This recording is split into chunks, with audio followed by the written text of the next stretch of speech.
మీకు ఈ వీడియో నచ్చినట్లయితే వీడియో క్లిక్ చేసి ఛానల్ని సబ్స్క్రైబ్ చేసుకోండి. ఇక వేరొక పంతుల్ని శివరాం తీసుకురావడంతో రామలక్ష్మి సీనుల పెళ్ళి జరుగుతూ ఉంటుంది. ఇద్దరు కూడా పెళ్లి పీటలపై కూర్చొని ఉంటారు. ఇక పద్మ అయితే చాలా సంతోషంగా ఉంటుంది. రామలక్ష్మి సీను మాత్రం చాలా బాధగా ఉంటారు. బాబు తాళి తీసుకుని అమ్మాయి మెడలో కట్టునైనా అని పంతులు గారు అనటంతో ఇక రామలక్ష్మి అయితే బాధపడుతూ ఉంటుంది. ఆద్యం తలుచుకుంటూ సీను కూడా చాలా బాధపడుతూ ఉంటాడు. ఆ తాళిని తీసుకుని ఇక రామలక్ష్మి మెడలో కట్టబోతూ ఉంటాడు. అప్పుడే ఆద్య పరిగెత్తుకుని అక్కడికి వస్తుంది. ఆపండి అని గట్టిగా అంటుంది. అందరూ ఆద్య వైపే చూస్తూ షాక్ అవుతూ ఉంటారు.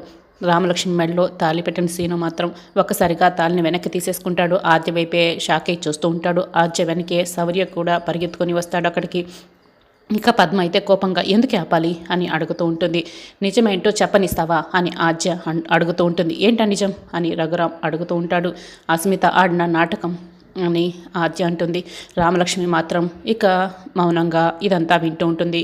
ఇక శౌర్య ఈ వీడియో చూడండి అంటూ అస్మిత వాళ్ళ నాన్న మాట్లాడిన మాటలన్నింటినీ కూడా వీడియో రికార్డింగ్ చేసి నా వీడియోని రఘురామ్కి చూపిస్తూ ఉంటాడు. ఆ వీడియోలో నా బేబీని ఆ రామలక్ష్మి కొట్టింది, తన బతుకు మీద కొట్టడం కోసమే నా బేబీ ఎలా ప్లాన్ చేసింది అని అస్మిత ఏం కుట్రలు చేసిందో మొత్తం కూడా అస్మిత వాళ్ళ నాన్న చెప్పిందంతా కూడా ఆ వీడియోలో ఉంటుంది. ఆ వీడియోని చూపిస్తూ ఉంటాడు రఘురామ్కి. ఇక రఘురామ్తో పాటు అందరూ కూడా ఆ వీడియోని చూస్తూ ఉంటారు.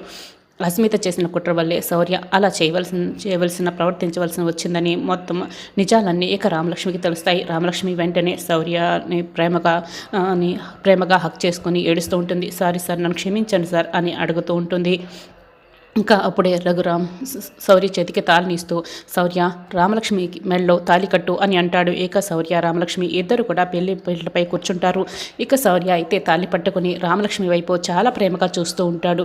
రామలక్ష్మి అయితే బాగా సంతోషపడుతూ శౌర్య ప్రేమని అర్థం చేసుకుని సంతోషంగా ఉంటుంది. ఇక శౌర్య రామలక్ష్మి మెడలో తాళి కడుతూ ఉంటాడు. అందరూ అక్షంతలు వేస్తూ ఉంటారు.